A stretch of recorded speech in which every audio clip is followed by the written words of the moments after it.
fortælle jer lidt om legater her i dag, og vi vil starte med lige at præsentere os selv. Og der er Nadine her, som sidder og vejleder med legater, hvis du læser som pædagog eller lærer. Og så har vi Heidi, som vejleder på legater i forhold til SUND-uddannelserne. Og så er der mig, som hjælper på legater. Jeg hedder Sara, og det er på business og teknologi. Og vi har sådan lidt om jeres ønsker i dag, har vi skrevet ned, dem I har lavet, dengang I udfyldte formularen om tilmelding. Og der har været sådan, I har været meget enige om det, og der har været generelt været med at blive klædt godt på til legatsøgningen. Og der har også været lidt forskel på korte ophold og ønsker om, hvordan man får økonomisk støtte. Og laver et ordentligt budget, og hvilke legater I ligesom kan søge, og hvor I søger henne, har været temaerne, der har kørt. Og programmet for i dag vil vi starte med at gennemgå legatprocessen og forklare lidt om de muligheder, som vi tilbyder her på UCN. Vi vil også gå lidt dybere ind i, hvordan du udarbejder en ansøgning, og hvilke ting, der skal med i den ansøgning, og hvordan og hvor du finder legater, og selve ansøgningen om legater, og også efterfølgende, når du er kommet hjem, hvad du lige skal have i baghovedet. Og så vil der også være tid til spørgsmål, og derefter tager vi en afrunding, og vi forventer at slutte senest kl. 16:30 i dag. Og så først vil vi fortælle lidt om, for jer der ikke ved det, hvad et legat det er. Og det er et støtte, man kan søge til et bestemt formål, som man kender på forhånd. Og der er mere end 15.000 registrerede fonde i Danmark, hvor man kan søge om legater.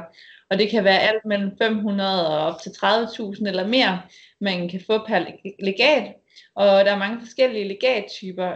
Der er generelt studiestøtte, man kan søge, og så er der legater til uddannelse i udlandet, som vi har valgt at fokusere på her i dag. Og så er der også forskningslegater og andre legater, man kan søge til andre formål. Og her er der sådan lidt de ting, man sådan kan have i baghovedet, når man laver en legatproces. Og det er lidt en cirkulær proces, fordi man først starter med at undersøge, hvilke legater der er, og så indhenter man de dokumenter, man skal bruge, og udarbejder dem, man mangler. Og så sender man ansøgningen herefter, og så kan du egentlig starte processen forfra, fordi der måske hele tiden kommer nye legater, du kan søge til, eller andre ansøgningsfrister osv. Så det er lidt en cirkulær proces, man kan fortsætte, indtil man egentlig synes, man har fået det ud af det, som man gerne vil have. Og så har vi lige lidt facts, som er gode at have i baghovedet, når man søger. Og det er, at hvis du søger legater ved eksterne fonde uden for dem, vi nævner i dag her, så er det altså desværre ikke noget, vi kan vejlede med, men I kan selvfølgelig stadigvæk bruge de her guides og råd, som vi giver med i dag.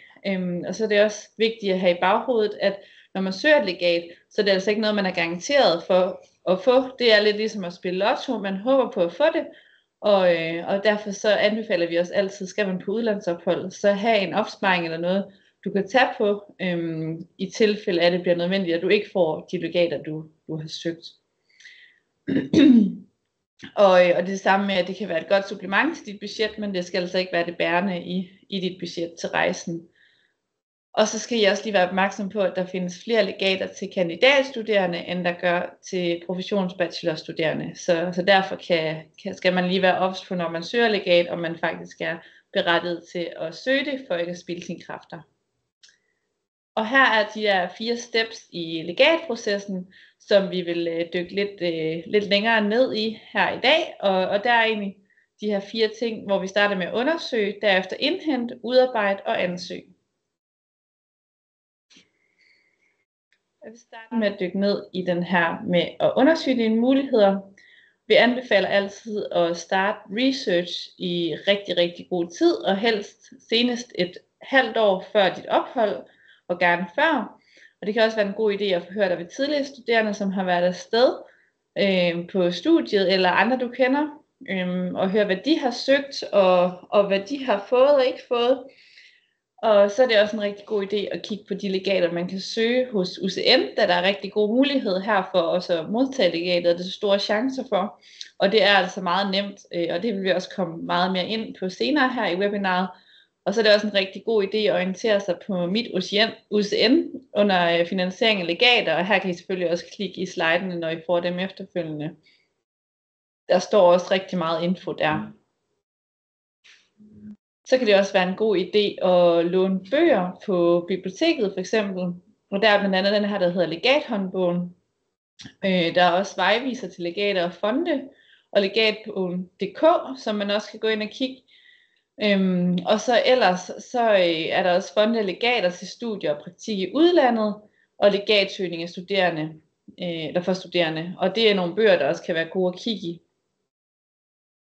Og ellers så kan man også orientere sig på Google, hvor der også kan fremsøges en masse forskellige fonde, og især Legatnet og Legatbogen og Studerende Online og Grib Verden er gode til at bruge som søgemaskiner til at søge legater og filtrere efter, hvad man selv, altså ens egne kriterier osv. Og derudover så kan det også være en lidt uoverskuelig proces at søge legater, og man kan blive lidt rundforvirret af alle de her informationer og forskellige fonde, man læser om. Så derfor så anbefaler vi også, at man bruger den her skabelon eller laver sin egen, hvor man kan notere, når man har fundet et legat, hvornår ansøgningsprocessen eller sidste ansøgningsfrist er, og så videre, hvornår man gerne vil have den søgt inden, og hvad man skal bruge til, og så videre. Så det er en god idé at, ligesom at keep track med sin ansøgningsproces på den her måde, og have et overblik over, hvad man har søgt og ikke søgt. Og her er også nogle mulige fonde uden for UCN, som man kan søge, og der er link til alle fondene, I kan klikke ind på og læse mere om, også hvad de forskellige fonde de har krav. Der var lidt mere her. Og der er også nogle, der er specifikt for f.eks. sygeplejerske studerende, radiograf og pædagogstuderende osv. Så der kan godt være noget at finde, som er specifikt for jeres uddannelse. Der kan også være nogen, der er regionsspecifikke, hvis man kommer fra en del af Danmark, eller sådan noget, eller en by eller kommune, eller noget, som tilbyder legater. Yes, og så vil jeg egentlig give ordet videre til Heidi. Tak til Sara, og som Sara nævnte, så kommer vi her på webinaret ind over, hvad for nogle legater I kan søge gennem UCN. Og vi administrerer så 5 forskellige legater her via UCN. Det er Knud Højgaards Fond, Det Obelske Familiefond, Nordplus, LB-foreningen og Erasmus. Vi starter ud med Det Obelske Familiefond, hvor vi vil fortælle jer lidt om, hvad for nogle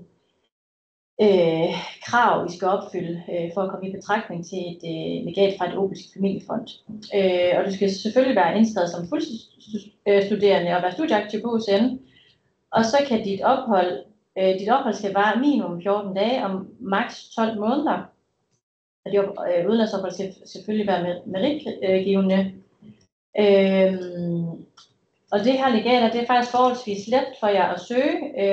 Af dokumentation, der skal vi have en bekræftelse på de uddannelsesophold, og det kan fx være en praktikkontrakt, eller optagelsesbrev, eller en forhåndsgodkendelse fra jeres internationale koordinator. Udover det, så kræver det, at I skal skrive cirka 5 linjer om, hvorfor netop du skal have legatet. Så det er forholdsvis lige til, og det skal så søges gennem MoveOn, senest dagen før afrejse. Og hvis I skulle bare så heldige at få et Erasmus Plus legat, så er det vigtigt at nævne her, at det så ikke vil være muligt for jer at få et legat fra Det Obelske Familiefond også. Og her der kan vi ikke på forhånd sige, hvor meget legatet det er på. Det afhænger meget af jeres destination, og så hvor lang tid I er afsted. Og igen, det er vigtigt, at de søger igennem også MoveOn og ikke via Det Obelske Familiefond. Og så hopper vi videre til Erasmus Plus. Og Hvis I søger Erasmus+, så altså kommer der her nogle informationer om enten praktik eller studieophold inden for Europa. Og hvis det gælder praktik, så er varigheden minimum 60 dage, og det skal være en destination inden for Europa. Og legatstørrelsen, altså nu har vi skrevet, at det er et sted mellem 700 til 756 euro per måned, I får i støtte, men det afhænger selvfølgelig af nogle forskellige faktorer, og det her er sådan cirka beløb. Og ansøgningsfristen, det er gerne en måned før opholdet starter. Og studieophold, der gælder næsten de samme krav som praktikophold. Udover at hvis det er studieophold, så skal vi på USN have en partnerskabsaftale med institutionen, for at et studieophold ikke kan finde sted. Og legatstørrelsen er så lidt mindre, end hvis det er et praktikophold, et sted mellem 550 til 606 euro per måned. Og ansøgningsfristen er også en måned før opholdets start. Og hvis I har nogle drømme om at komme på nogle ophold uden for Europa, og I gerne vil søge Erasmus, så er det også en mulighed. Og her kan I også komme i praktik. Altså I skal være afsted i minimum 60 dage, og landet skal selvfølgelig være uden for Europa, og det er inklusiv Færøerne, Schweiz og England. Og legatstørrelsen er cirka de 1000 til 1400 euro, og så eventuelt et rejsetilskud oveni. Og for studieophold, der gælder også de samme krav, men her der skal vi også have en partneraftale med institutionen. Og i forhold til Erasmus+, uden for Europa, altså vores 20% midler, så er det vigtigt at huske på, at her gælder nogle andre ansøgningsfrister. Vi har frister, der hedder den 1. april, 1. august og 1. december. Og her der laves der en lodtrækning på de ansøgninger, vi får. Netop fordi vi har nogle begrænsede midler til ophold uden for Europa. Og som vi også skriver her, så vil jeg opfordre jer til at søge, altså både søge Erasmus og søge Obelske samtidig med, fordi hvis I ikke får det ene, så får I hvert fald det andet. Og det er også vigtigt for os at nævne, at det andet krav, når I søger Erasmus 20% midler, det er, at de ikke kan søge, hvis det er, at I rejser til jeres hjemland, som vi også kommer med eksempel her. Altså hvis du er fast studerende, og du så vil have en praktik i Færøerne, så er det desværre ikke muligt at søge Erasmus. Og uanset opholdets længde, altså opholdet skal være minimum 60 dage, og det er også maksimalt 60 dage, vi kan give tilskud til, når I rejser uden for Europa. Ja. Og så er det også værd at nævne for os, at hvis du rejser med Erasmus, og det er inden for Europa, så kan du modtage 50 euro ekstra, plus nogle rejsedage, hvis du rejser grønt. Og det skal være både på hjemturen og returrejsen, hvor du rejser grønt. Og hvis du så har ønsker om det, så kan du altid angive det i ansøgningsskemaet på MoveOn, så vil vi kontakte jer, eller kontakte dig, når vi læser den ansøgning igennem. Og hvis det opfylder kravene for en grøn rejse, så vil vi sende jer nogle ekstra dokumenter, som I vil skulle skrive under på. Og som sagt, så gælder det kun ophold inden for Europa. Og under Erasmus Plus-programmet, så kan du også godt søge noget ekstra support, altså det, de kalder for inclusion support, hvis du forventer, at du har nogle udgifter, der overstiger mere end 250 euro per måned. Og det kan være, at det kan være på grund af en fysisk eller psykisk helbredsmæssig tilstand, som gør, at du har nogle ekstra udgifter. Det kan være, at det er en bestemt seng eller en bestemt stol, du skal have med på dit ophold. Så kan du søge om at få dækket de her udgifter, og de dækker så op til 70%. Og hvis det er, at du gerne vil søge det, så kan du også angive det inde på MoveOn, når du søger under Inclusion Support. Og her vil vi også kontakte jer for at høre, for at få nogle flere detaljer at vide. Og så skal vi så sende det til godkendelse hos den danske styrelse, så det er ikke os, der afgør det, altså, men derimod den danske styrelse. Derudover så er der også, hvis nu du er en studerende med nogle funktionsnedsættelser, nogle psykiske eller nogle fysiske lidelser, eller hvis du er forsørger, så kan du godt søge om nogle ekstra midler, der hedder Fewer Opportunities, hvor du får et tilskud på 250 kroner ekstra om måneden. Og det, som de andre, så kan du også angive det inden for Move On, og så vil vi kontakte jer for at høre nærmere. Og så et tredje legat, vi administrerer her på UCN, det er Nordplus.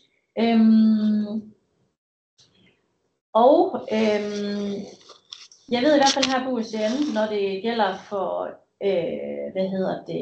sygeplejerske studerende, jordemoderstuderende, så vil I så skulle kontakte, altså så er det faktisk enten jeres koordinatorer eller mig, I kan kontakte, så kan jeg sende jer det her skema, som jeg skal udfylde.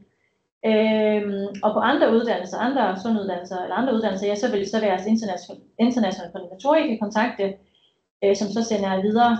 Opholdet skal være mellem en uge til 12 måneder. Og når det er udfyldt, så skal det egentlig også op, altså igen, som dem vi administrerer på UCN, eller ikke administrerer på den måde, men altså dem vi har ansvaret for her på UCN, så skal I uploade det på Move On, så tager vi det derfra. Men ellers så kontakt jeres internationale koordinator, hvis I har nogle yderligere spørgsmål. Og videre til Knud Højgaards Fond. Knud Højgaards Fond, der uddeler vi 15 legater om året. Til praktikophold, der er det 13.000, og studieophold er det 15.000, og det er til ophold, der er uden for EU og EØS-lande. Og for at komme i betragtning, så skal du selvfølgelig være indskrevet, og du skal have læst i minimum et år. Og du skal, opholdet skal være meritgivende, og det kan både være en kombination af begge, eller praktikophold eller studieophold. Og så skal det vare minimum 3 måneder, og du må ikke have en formue, der overstiger 300.000. Og så må du faktisk heller ikke tidligere have modtaget legat fra Knud Højgaards Fond, og du skal igen søge igennem Move On, og der er det rigtig god tid at benytte jer af det budgetskabelon, som I får mulighed for at klikke ind på et motivationsbrev på cirka 1 side, og så er ansøgningsfristen 2 gange om året, den 1. juni og så den 1. december. Og det skal søges gennem os. Og så vil I også få besked fra os, og vi vil også kontakte løbende, hvis vi mangler noget dokumentation. Og det sidste legat, vi administrerer her på UCN, det er LV-foreningens rejselegat. Og der uddeler vi 5 legater om året på 10.000 kroner per legat. Og her der skal du have en aktiv forsikring, for eksempel gennem lærerstands brandforsikring, voucherforsikring eller runeforsikring, for at komme i betragtning. Og her skal det være en personlig forsikring med dit navn på, og det skal være en studieforsikring. Og som vi skriver, det er for eksempel ikke nok med at have en bilforsikring eller anden form for forsikring. Og så skal opholdet, eller praktikopholdet eller studieopholdet vare minimum 4 uger, før I kan komme i betragtning. Og det skal også søges gennem Move On. Og ja, her der skal du uploade dit budget og et optagelsesbrev eller praktikbekræftelse og et bevis på, at du har en aktiv forsikring, altså en kopi af din forsikringspolice. Og efter opholdet skal du lave et rejsebrev, hvor du skriver om dine oplevelser, erfaringer og faglig udvikling, og det skal vi så have på Move On senest 3 måneder efter et ophold. Og her der har vi også 2 ansøgningsfrister årligt, som er den 1. maj og den 1. november. Og en lille sidste reminder, udover de legater, vi lige har nævnt her, så er det vigtigt, og så vil vi anbefale jer, at I tænker sådan lidt anderledes, når I søger legater, og hvad for nogle muligheder der er. I kan fx kigge ind på jeres ungdomsuddannelse, om de har nogle legater, de tilbyder. Her der har vi et eksempel fra Hjørring Gymnasium, altså elever, elever, der tidligere har gået på Hjørring Gymnasium, eller Aalborg Kvadratskolen, hvor I er vokset op. Det kan også være, at der er noget der. For eksempel her, hvis nu nogle af jer skulle være selv fra Vendsyssel eller Hirtshals, så kan I hoppe ind og kigge, hvad der står. Og måske undersøge gennem jeres banker også, om der er nogle legater der. I kan søge. Det kan være, at der er noget igennem en forening, eller noget i familien. Det kan være, at jeres forældre arbejder et sted, hvor det er muligt for deres børn at søge legater. Eller der, hvor I selv arbejder nu, har fritidsjob eventuelt. Det kan også være, at I kan søge noget igennem jeres fagforeninger. Og her har vi også listet lidt idéer til, hvad det kunne være. Ja, det var det, jeg havde at sige. Jeg vil give ordet videre til Nadine. Yes. Og jeg tænker lige en sidste opfølger på spørgsmål fra Sofia. Hvilken slags forsikring skal man have? Det var nok i forhold til LB's rejselegat. Og det skal være en studieforsikring, altså sådan en slags indboforsikring. Og hvis du er i tvivl om, din er den rigtige, så kan du jo lige sende en mail til os med, hvad det er, du præcis har, og så kan vi se på, om det er det, der ligger i målgruppen. Yes. Men nu har I brugt tid på at kigge på forskellige legater, og jeg har fundet ud af, at der er nogle stykker, I godt kunne tænke jer at kigge ind i, og nu skal den egentlige legatsøgning snart gå i gang, men så for at de kan gøre det, så mangler I sikkert et par dokumenter. Det vil være lidt forskelligt fra legat til legat, hvad der kræves af jer, om der er kun en smule dokumentation, I skal medsende, om de gerne vil have rigtig meget og ikke rigtig omfattende ting. Og derfor prøver vi lige at lave en lille oversigt for jer, hvad det er af typiske dokumenter, I kan regne med. I skal have lidt i baghånden for at kunne lave nogle legatansøgninger. Det kan godt være, at det er smart, hvis I har nogle anbefalinger, for eksempel fra en arbejdsplads. Og det kan både være sådan et rigtigt arbejde, det kan også godt være noget foreningsarbejde, hvor jeg har været aktiv, hvor der er nogle ledere, som kan sige, altså her nu hende, vi har bare været engageret i mange år hos os. I skal sikkert også have et budget. Vi skal sandsynligvis altid have en eller anden form for bevis på, at I skal på udlandsophold. Der kan det godt være en optagelsesbrev, hvis det er en studieophold, eller en praktikkontrakt, når I skal i praktik. Det er smart at have nogle bevis på ekstrakurrikulære aktiviteter, for eksempel hvis I har været tutor her hos UCN, eller hvis I er engageret på anden vis i jeres fritid. I skal nok have en bekræftelse nogle gange, at I er studerende ved UCN, så lige sørg for, at I får printet den, eller hentet den bekræftelse ned. I skal bruge et CV til. Nogle gange vil jeg også gerne se en karakterudskrift, og tit skal man skrive en motiveret ansøgning. Så lad os kigge lidt ind i nogle af de dokumenter, som så I skal enten have parat og hentet ned, eller også sat i værk med at få forfattet. Vi tænker sådan budget, CV, motiveret ansøgning, det er de tre, som I skal have i de allerfleste tilfælde. Så det går vi lidt mere i dybden med i dag. Budgettet, det har jo til formål at finde ud af, om hvad er egentlig dit finansieringsbehov. Har du jo overhovedet behov for at få et legat for at komme afsted? Hvordan ser det ud der? Et CV er jo der, hvor man har mulighed for at gøre et godt indtryk af sig selv med, hvad er man for en person, hvad har man for baggrund, hvordan er man engageret i både sit studie eller på andre måder. Og i det motiverede ansøgning, så vil man jo kunne fortælle fonden, hvem man er, og hvorfor det lige er dig, der fortjener et legat. Jeg vil starte ud med budgettet. Og jeg kan se, en anden spørger lige i siden, ja, I får PowerPointen bagefter, og I får også links til alle de dokumenter, som er linket her i PowerPointen, så det får I alle sammen med. Men budgettet, der er jo faktisk mange poster, som kan ligge inden for et budget, når man begynder at tænke over, hvad det er. Der er jo en masse af forskellige udgifter, man har, både til flybilletter og transport, til og fra lufthavn, måske til en undervisningsgebyr, hvis man er free mover, til at ansøge om visa, til at blive vaccineret, hvis man skal længere væk, til bolig, både måske i Danmark, men i hvert fald også i udlandet. Det kan være, at der er nogle særlige undervisningsmaterialer, I skal anskaffe, selvfølgelig nogle leveomkostninger som mad og drikke, transport, mens man er afsted, telefon, internet, forsikring, også en vigtig post. Og så kan det også være en mindre post som rejser og kulturelle formål og hvad der ellers måtte være. Det er jo sådan set alt på udgiftssiden, og på indtægtssiden kan det jo ligge SU-opsparing, udlandsstipendie, hvis man får det tildelte legater, hvis I er heldige. Men det kan jo også være, at I måske får nogle lejeindtægter her i Danmark, hvis I vælger at fremleje jeres bolig. Og hvad gør man så med alle de poster? Man kan lave et dårligt budget eller et godt budget, og jeg håber, at vi ruster jer lidt til at lave et godt budget. Og det vil være et dårligt budget, hvis I siger, at jeres finansieringsbehov er større, end den reelt er.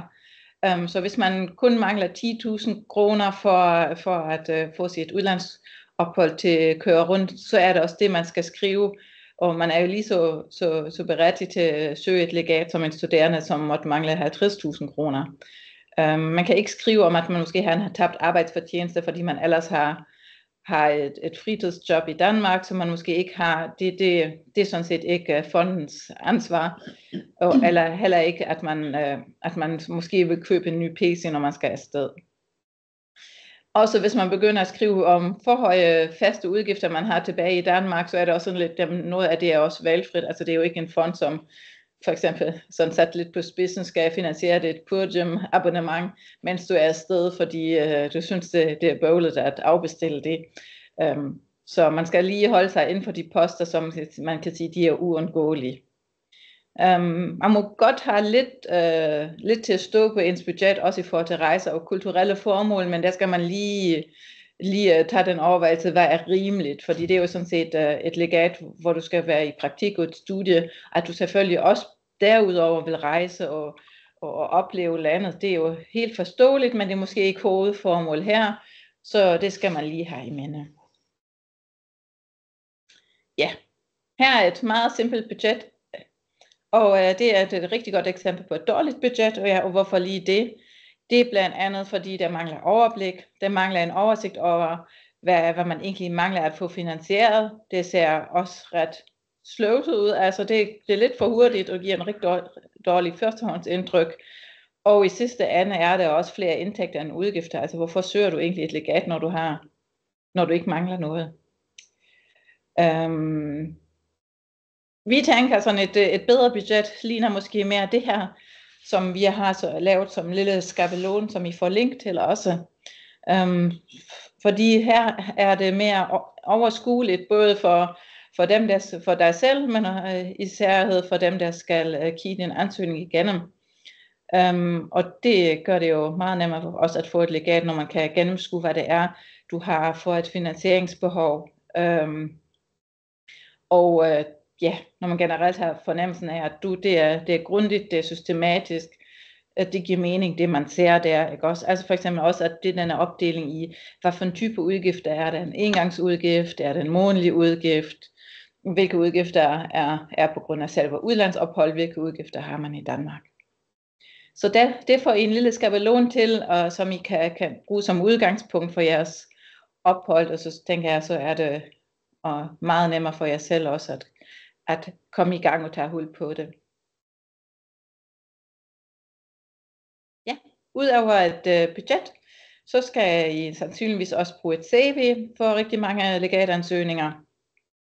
Og det er jo ikke kun en patentopskrift på et godt CV, og jeg tænker, at mange af jer har prøvet at lave en eller anden form for CV i løbet af jeres liv. Men jeg tænker som helt basis, grundlæggende er det vigtigt, at de har jeres uddannelse med, at de har noget erhvervserfaring med, hvis I har det, at de viser, hvis I er frivilligt aktiv, altså har noget frivilligt arbejde, at man kan se jeres sprogkompetencer, nogle IT-kompetencer og måske også lidt om jeres fritidsinteresser. Vi foreslår, at de altid starter med den seneste uddannelse eller arbejde, altså arbejder jeg kronologisk sådan bagud.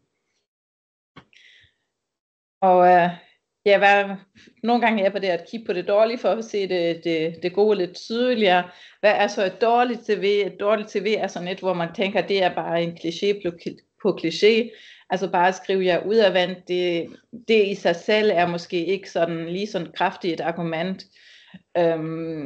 Så det lige overvej, at det jeg siger er bare noget, som står i 90% af CV'erne, så er det måske ikke sådan rigtig relevant i sidste ende. Jeg synes også nu her med de nye muligheder, som ligger i de forskellige GPT'er, så skal man også bare lige passe på, virker det lidt for copy-paste-agtigt fra GPT'er, fordi dem, der sidder med sådan en bunke af ansøgninger, og synes, at der er 30, der ligner hinanden rigtig meget, der får man hurtigt en fornemmelse af, hvad er selvskriven, og hvor har vi bare haft en GPT til at sætte nogle formuleringer op for dig.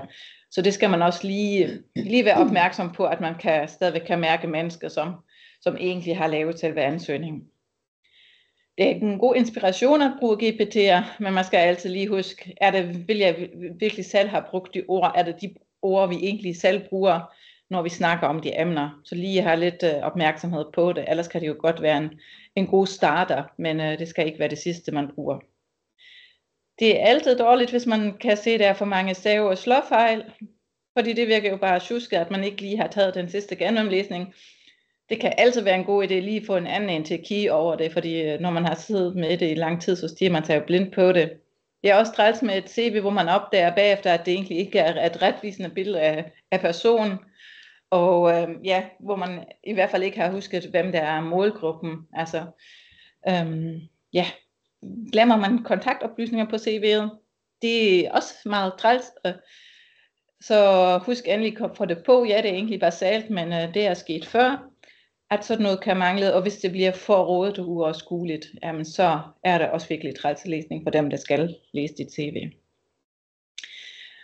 Der er faktisk rigtig mange gode skabeloner, både i Word, men også mange andre steder, for at I kan få for at I kan få lidt hjælp på vej med at oprette jeres CV, så gør endelig brug af det og kigge lidt omkring, hvad der er af muligheder. Vi siger ikke, at en er bedre end den anden nødvendigvis, det kommer også altid an på, hvem er I og hvordan vil I præsentere jer selv. Men det kan være en god idé. Man kan i hvert fald tydeligt se forskel, om der er nogen, der har brugt en pænt opsat skabelon, eller en, der lige har klasket lidt info ind i Word. Og det gør bare en bedre indtryk, hvis I har gjort jer umage. Her har vi lige et eksempel, og det er særligt, hvis når I får slidesene bagefter, at I kan lige læse lidt mere, hvad vi har foreslået jer, at man kan have fokus på. Det er blandt andet med, at man indsætter et valglignende, men også så var et profilbillede, portrætbillede af en.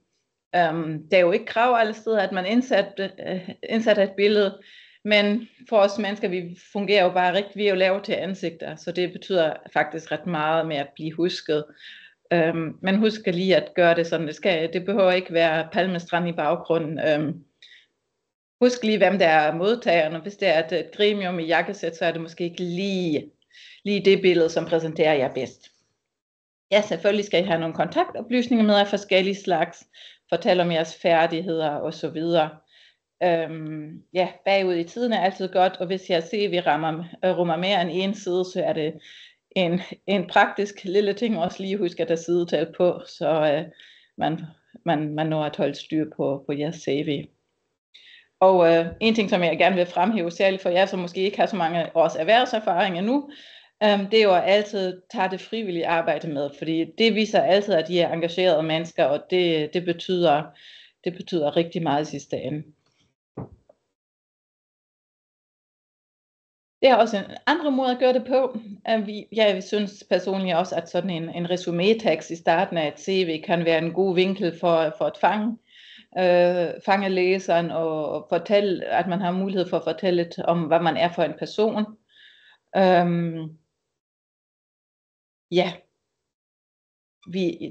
Hvis man skriver for eksempel om sin uddannelse eller arbejdserfaring, så er det altid en smart idé, hvis man ikke kun siger, at jeg har arbejdet i Netto i 3 år, men også hvad har du arbejdet med, og hvad har det givet dig? Altså sådan, hvis du har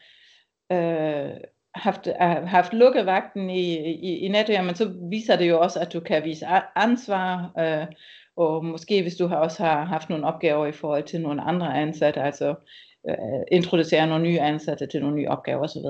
Altså nogle ting kan man jo hive frem på sit CV og vise, at man har opnået nogle kompetencer også igennem det, man har lavet. Men ja, altid også tænk over, hvilke ting er vigtigst, når I så sidder med pågældende legat. Ja. Man får allerede lidt et indblik af via CV, men så er der den motiverede ansøgning, som står tilbage, hvor I skal komme i dybden. Og det er sådan set det allervigtigste, fordi det er lige der, hvor I virkelig kan skille jer ud for det gremium, som skal kigge på jeres legatansøgning. det er en rigtig god idé. I holder jer på en af 4 sider. Der sker et eller andet psykologisk, når man skal bladre. Så hold jer inden for den ene side. Og man læser også mange fondsansøgninger, hvis man vil med de fleste fonde. Så pas lige på med, at I ikke kun laver en standard motiveret ansøgning og skifter fondnavn ud, men lige tilpasser det til det delegat i reelt søger. Fordi man kan godt gennemskue ret hurtigt, om det bare er copy-paste det hele eller ej. Og der er nok nogle overvejelser, man lige så godt kan gøre sig i forvejen, inden man går i gang med den motiverede ansøgning for et konkret legat. Det er nemlig, altså, hvad er egentlig formålet med opholdet? Hvorfor skal du afsted, når du egentlig bare kunne være herhjemme i Danmark? Hvad er formålet, og hvilke forventninger har du, både fagligt, sprogligt eller personligt? Hvilken betydning vil det ophold have for dig, men også for en fremtidig arbejdsgiver? Og der er også nogle fonde, som har lidt det her i fokus med, hvad får ikke kun du personligt ud af, men hvad får samfundet ud af, at man har sendt dig afsted? Ja, og så i sidste ende, hvorfor er det lige dig, man fondet skal vælge? Og der kan man lige så godt gå tidligt i gang med brainstorme, inden man sidder med en konkret sag, så har man lidt noget at gå i gang med, når man kommer til ansøgningsskrivningen.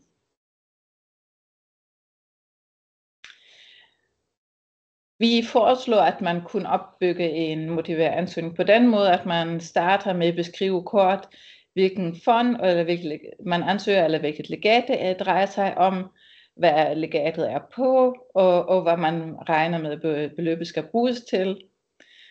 Det er en god idé, at du lige kort beskriver de vigtigste forhold i forhold til økonomi, det sociale, og nogle gange kan det også være, hvis der er nogle sygdomsmæssige situationer, der spiller ind, som er værd at nævne. Du skal fortælle, hvorfor du har behov for det legat, og argumentere for, hvorfor det er lige dig, det er vigtigt for. Altid afslutte med at tilbyde yderligere oplysninger eller dokumentation, hvis det ønskes. Det er sådan set sådan en groft skitse, og så er det jo jeres opgave at følge det ud. Vi har lige også lagt 2 forslag ind, hvordan man kan gribe det an. Som sagt, en patentopskrift, og alt efter fond og alt efter formål, vil det jo være det ene eller det andet opbygning, som vil være mere nærliggende. Men det der med, at I starter med en titel og en introduktion, og laver en præsentation af jer selv, med jeres formål og med en lille opsummering. Ikke at glemme en hilsen og en tak for de havde lyst til at kigge på jer som ansøger. Det gør en god indtryk. Ja, og I kan nærlæse det, når I får slidesen tilsendt. Ja, hvad udgør en god motiveret ansøgning? Det er jo også, at fondet har mulighed for at lære dig som ansøger at kende. Tænk på fondet som din modtager, og så derfor er det også en rigtig god at lære din modtager at kende, inden du sætter dig i gang med at skrive. Og læs på deres hjemmeside, hvad fylder for de forskellige legater. Nu har vi et eksempel fra Nordea. Ja, Nordea-fond kan man desværre ikke søge lige nu, men vi tænkte, at de var meget gode til at beskrive, hvad det egentlig er, de forventede. Det er ikke altid, de er så detaljeret med deres forventningsafstemning, men det er altid godt, hvis man tager modtageren med og kan få deres vinkel skrevet ind i ens egen ansøgning. Og de var jo ret tydeligt her hos Nordea, at de lægger stor vægt på, at de studerendes motivation er velovervejet og rummer både en faglig og en personlig dimension. Altså ikke kun, jeg vil gerne til Finland, men også, hvad får jeg fagligt ud af at lige tage det sted hen. Og også, altså både hvad man tilegner sig for faglige kvalifikationer, som man måske heller ikke kan få her i Danmark.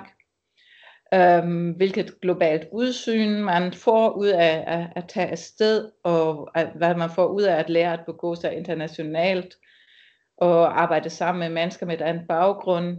Og så også, ja, at man får nogle gode oplevelser og erfaringer med sig. Det lægger de jo heller ikke skjult på, at man gør. Men ja, Husk at have modtagerfokus. Læs jer ind, hvad er vigtigt for dem. Bring det i spil, og så skal det nok lykkes jer at skrive nogle gode, motiverede ansøgninger. Og hvordan gør man så det? Der er nogle af os, som altid er gode til at skrive langt, og nogle er altid gode til at skrive kort. Og hvis man ikke er god til at skrive korte ansøgninger, så kan man jo starte ud med sådan noget som, jeg vil gerne til Universitetet i Tromsø, fordi der er en smuk natur i Norge.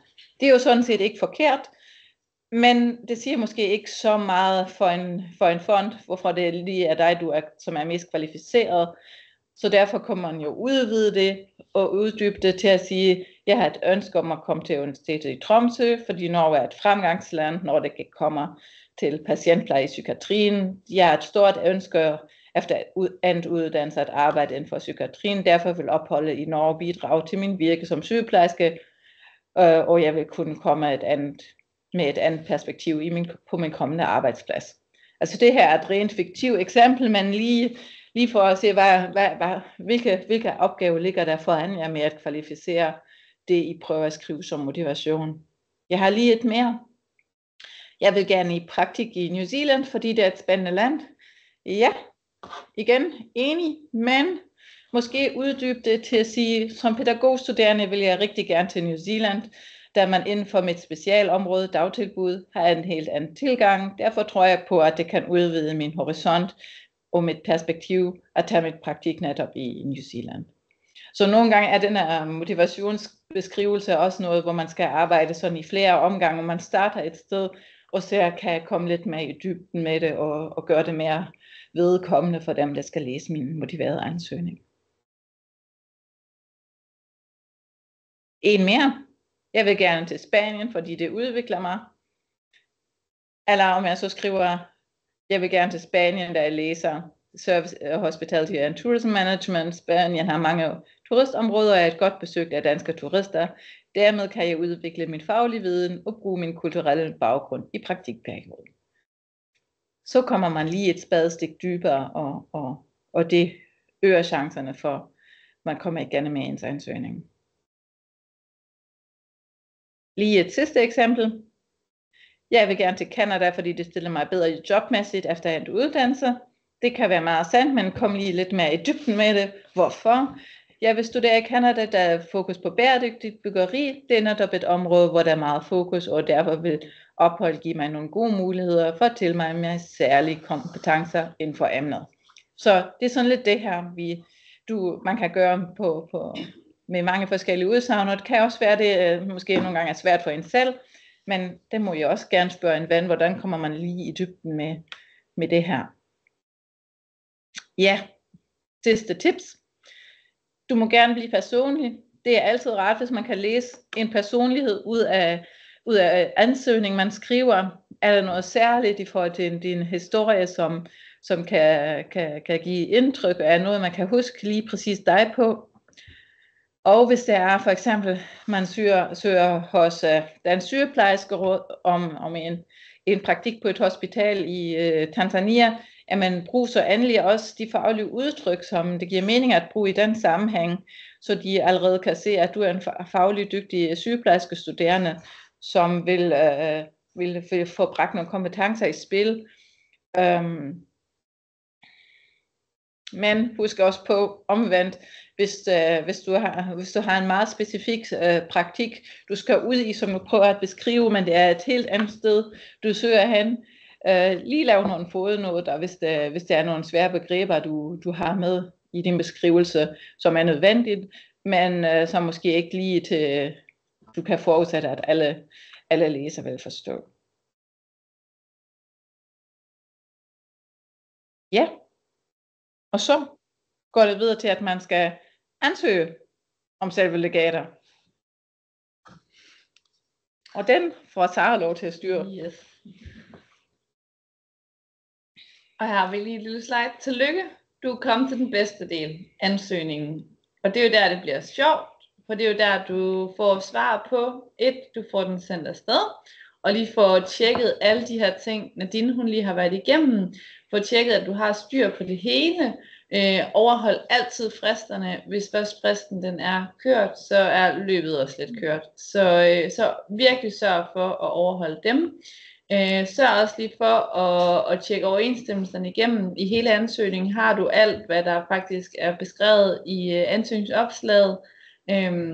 Og igen, som Nadine også har sagt, personlige ansøgninger, de er altså lidt mere spændende og skiller sig lidt mere ud. Og husk igen, det er jo aldrig garanteret at få et legat, men det er altid fedt at få, og det er bare med at prøve lykken. Og det er også altid en god idé lige at få andre til at læse den igennem, også i forhold til stavefejl, og det vil være lidt træls, hvis det var stavefejl og sjuskefejl, der gjorde, at du ikke fik legatet. Alle legater de bliver indberettet til skat, eller skal indberettes til skat, men lige udlandslegater de er som ofte skattefri, og det er simpelthen fonden, som indberetter til skat, så derfor skal du som sådan ikke gøre noget, men det kan være, at det vil blive opgivet på din årsopgørelse osv. Og så skal du være ops på, at om der er nogle bestemte krav, du skal gøre i forbindelse med, at du får legatet. Det kan være, at du skal lave et rejsebrev, eller sende kvitteringer, eller budget efter endt ophold, for faktisk at dokumentere, at du har brugt de her penge. Så det kan være en god idé lige at gemme kvitteringer på flybillet, og måske en kontrakt på noget bolig, og noget, der beviser, hvor lang tid du har haft boligen osv., så du kan dokumentere de her udgifter, du har skrevet ind i dit projekt, faktisk også er de reelle. Det kan også være, hvis der er nogle udgifter, der har overskredet det budget, du egentlig havde sat, så gem lige dem noget tid efter og få tjekket op på de legater, du har fået, hvad der faktisk også kræves af dem efterfølgende. Og der kan også være noget med, hvis du modtager støtte, der er mere end det dit behov er, så kan det også være, at du skal betale noget tilbage, men det skal du lige være ops på ved den enkelte fond, du søger ved, og kontakte dem, hvis du har nogle spørgsmål til det her enkelte legat eller fond. Og så kan det være en rigtig, rigtig god idé og god stil at sende et takkebrev til fonden efter endt ophold, og du kan også skrive, hvad du har uploadet, og hvad du har fået ud af det, og hvordan at det her legat, eller den her støtte, har ændret dit ophold, eller gjort det bedre, eller noget i den stil. Det er bare rigtig god stil, og højt værdsat af de her fonde og legatuddelere. Og så håber vi lidt, det du kan tage med fra i dag, lige sådan en opsummering her. Lav en målrettet ansøgning, og vær en, der er relevant for modtagerne også. Personligt gør din ansøgning, og reflekter lidt, inden du går i gang, og finde ud af, hvad skal dine slagargumenter være, og have lidt i baghovedet, at en legatansøgning er lidt ligesom at søge et job, og være så specifik som muligt. Og husk at dokumentere i form af budget og anbefalinger kan også være en rigtig, rigtig god idé, så du har noget backup og noget hold i din ansøgning, og det du siger, og korrekturlæsning, som også er rigtig vigtigt, så man ligesom får en ansøgning, der er gennemarbejdet og nemmere at læse for modtageren. Det forøger altså dine chancer væsentligt, og vi håber i hvert fald, at det er nogle af de pointer, I kan tage med her efter i dag. Og så har vi lige et kan det betale sig, som vi siger på godt jysk. Her har vi lige et eksempel, hvis vi siger, at man har brugt 30 timer på søgning og indsamling af dokumenter og udarbejdelse af ansøgninger og budget og så videre, man skal have. Og så har man fået tildelt et legat på 10.000 for eksempel. Det giver altså en timeløn på 333 kroner, og det er skattefrit, så det er altså en rimelig god timeløn i forhold til mange af de andre studiejobs derude. Det kan selvfølgelig ske, at der er nogen, der har et bedre studiejob end det, men jeg tænker, at det er de færreste. Så ja, det kan betale sig at søge sådan et legat her. Så det er bare med at komme i gang, og det er næsten dumt ikke at søge, hvis man alligevel skal afsted. Især de her lavt hængende frugter, der er på UCN, som vi tilbyder, hvor der også er masser af vejledning, og de er nemme at få søgt ind igennem Move On, som vi nok ikke har lagt så stor vægt på, men det finder I også inde på mit UCN, finder I links til Move On, og beskrivelser af, hvordan I søger de forskellige legater, og det er meget enkelt og nemt, og skulle der være spørgsmål, så tager I selvfølgelig bare fat i en af os, så guider vi altid igennem, eller tager fat i den internationale koordinator på de enkelte uddannelser, hvilket også leder mig videre til det her. Her kan I se, hvem der er koordinator på jeres uddannelse, og det er altså dem, der lidt mere specifikt ved om, hvad er lige præcis gældende på jeres uddannelse. Det kan også være, at der er nogle studieture på jeres uddannelse. Jeg ved, der er nogle ture til Kenya og noget, og Tanzania, så på nogle af uddannelserne. Så tag fat i dem om det. Herinde ved os, mig, Nadine og Heidi, vi er lidt mere nørdet i forhold til legatdelen, når det lige kommer dertil, og ved, hvad det kræver til de forskellige legater. Men er det lidt mere specifikt på uddannelsen, eller spørgsmål til jeres praktik eller studieophold, så tag fat i koordinatorerne her.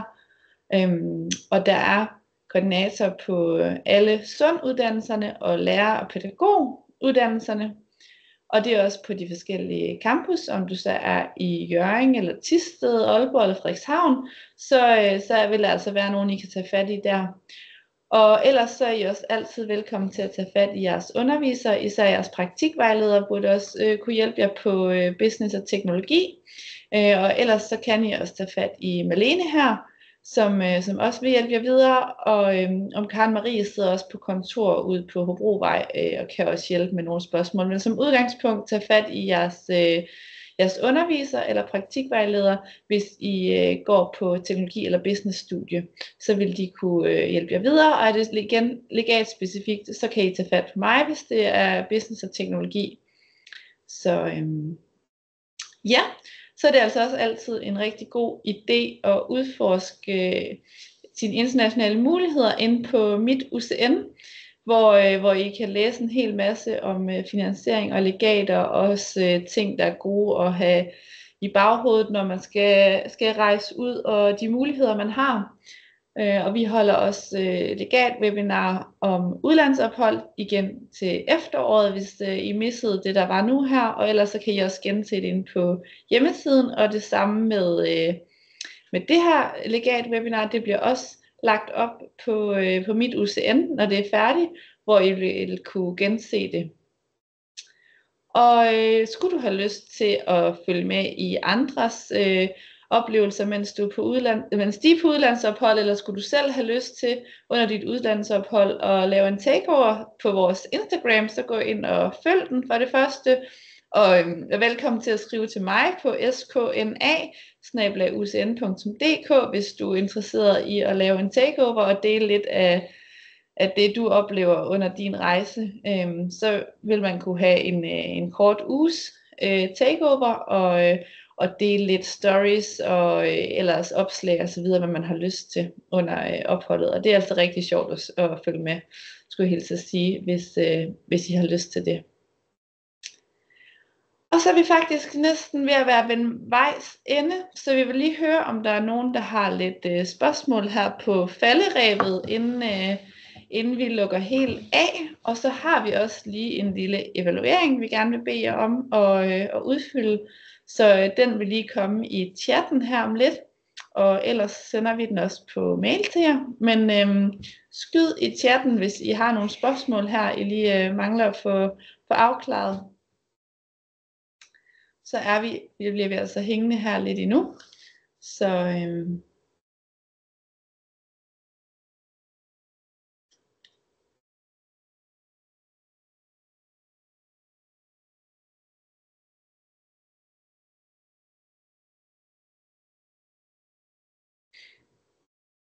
og den er lige på trapperne, evalueringen her. Vi kan se, at der er ikke den vilde aktivitet i chatten lige nu. Så enten betyder det, at vi kommer med rigtig god info til jer, eller at de er så bombet lige nu, at de ikke ved, hvad I skal spørge om. Det kan jo også godt være nogle gange. Men I har jo altså mulighed også at spørge os på senere tidspunkt, hvis der er noget konkret, som falder ind. Og det lyder i hvert fald rigtig spændende. Jeg håber også, jer der ikke har fundet et sted at tage hen i praktik, eller på andet udlandsophold, studie eller så videre, håber jeg også, I bliver lidt inspireret. Og så de input, vi fik i starten af webinaret, og vi kan lige gå igennem dem igen. Der var nogen, der skulle til Sri Lanka og Vietnam, Tanzania eller Uganda, lyder også enormt spændende. Og Vietnam igen, og Thailand og Japan er der også flere, der faktisk drømmer om. Og så var der Grønland igen, og England, som også, jeg tænker, er super interessant og spændende. Og Spanien også, der har vi faktisk også flere, der rejser til os på studieophold. Så rigtig, rigtig spændende steder, I nævner her. Så det er bare med at komme i gang og tage fat i dem omkring jer, hvis der er nogle spørgsmål. Der er masser af hjælp at hente. Det skal også lige nævnes, at når I er i gang med at skrive jeres ansøgninger, eller når også ved at lave jeres budgetter, så er I altid velkommen til at sende det forbi os. Vi vil altid gerne læse det igennem og komme med noget feedback, så det er bare med at tage fat i os. Så skal vi nok forsøge at hjælpe jer. Dejligt, Sofia. Ja. Vi fik svaret på alle spørgsmål. Ellers så skulle der dukke nogen op, så er I selvfølgelig altid velkommen til at tage fat i os. Og der er kommet evalueringen i chatten, så det må I meget gerne udfylde, hvis I lige har 2 minutter. Det er bare 3 korte spørgsmål, så det burde ikke tage alverdens. Så må I meget gerne trykke ind på det, så bliver vi rigtig glade.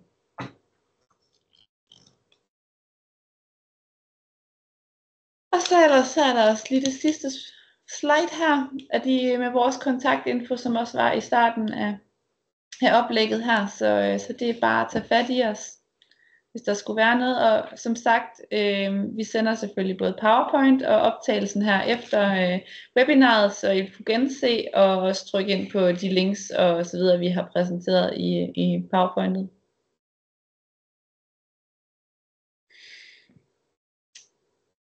Yes, og der var lige lidt flere links her. Også meget gentagelse af det, vi har sagt, men man kan ikke få det for mange gange. Og ellers så tror jeg bare, vi vil ønske jer alle sammen rigtig mange gange held og lykke med jeres legatansøgning. Og vi håber, at I er tilfredse med webinaret i dag, og har fået besvaret de spørgsmål, I nu måtte have, og der er opstået undervejs. Og som sagt, ellers så ved I, hvor vi er. Og rigtig mange gange held og lykke med både ophold og legatsøgning. Tak for i dag.